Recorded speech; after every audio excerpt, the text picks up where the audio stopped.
mulch method around each tree. So cardboard.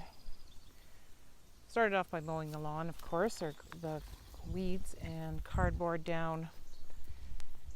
Good thick layer of mulch and some compost around. So I'm going to try using my sheet mulching method to plant around this Goji Berry plant that I picked up yesterday. I'll show you how that's going to be done. As you can see, I have what I'm calling a permaculture type garden going here. I've cleared out bush and trees. Last fall we put down a bunch of straw just to try to control weeds. I think I'm ready for another layer. If we can get a hold of any wood chips, of course, that would be great as well. But I'm trying to incorporate some berries into my food forest here. So the goji berry is supposed to be a good one for Zone 3 Saskatchewan. I got some comfrey from a neighbor, thank you to Karen, that I transplanted into the ground here only about a week, less than 2 weeks ago, and it's coming along really good. And then over here is my dwarf cherries that we planted a couple weeks ago, and also using the sheet mulch method around each tree. So cardboard. Started off by mowing the lawn, of course, or the weeds, and cardboard down. Good thick layer of mulch and some compost around each of the trees, and been giving them lots of water every day. So hopefully these will thrive and make it through our cold winter, and in a couple years produce some nice cherries. So let's go plant up the goji berry plant.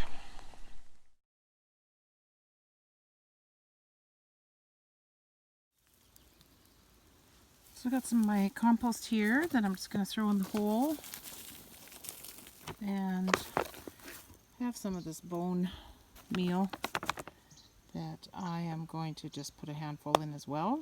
It's supposed to be a root growth stimulator, so I figured this is a good place to use it. I'm just going to sprinkle a little bit in the bowl here, a little more compost, and then we will put the plant in here. So there's a lot of roots and chunks of old wood in this soil that I had to dig through. I think it'll be good for this tree to grow in, and hopefully a healthy bunch of soil. I wanted just to mention that I got this goji berry plant from a local nursery called Dieter Martin's Nursery, which is located in the town of Langham, Saskatchewan, not too far from me. So it's always great to be able to support local, and I will put the link to their Facebook page down below. The girls at the greenhouse said that this plant actually came in to the nursery last year and was left wintered over this past winter at the greenhouse, so it should be fairly hardy and already pretty much used to this type of weather. So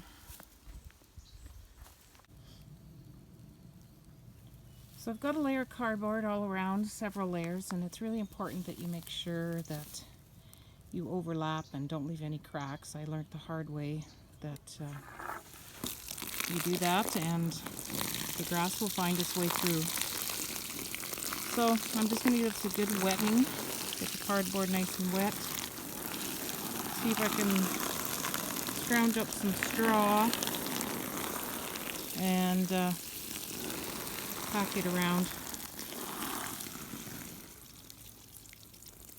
Give it a good drink.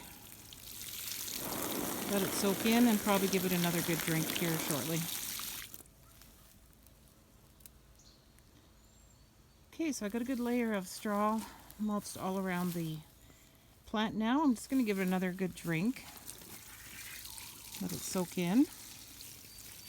So I think doing the sheet mulching is really important to help, ensure the life of these trees. They have a hard time establishing themselves when they have to fight against weeds, and I have no end of quack grass in my yard, and So whatever I can do to help ensure these survive.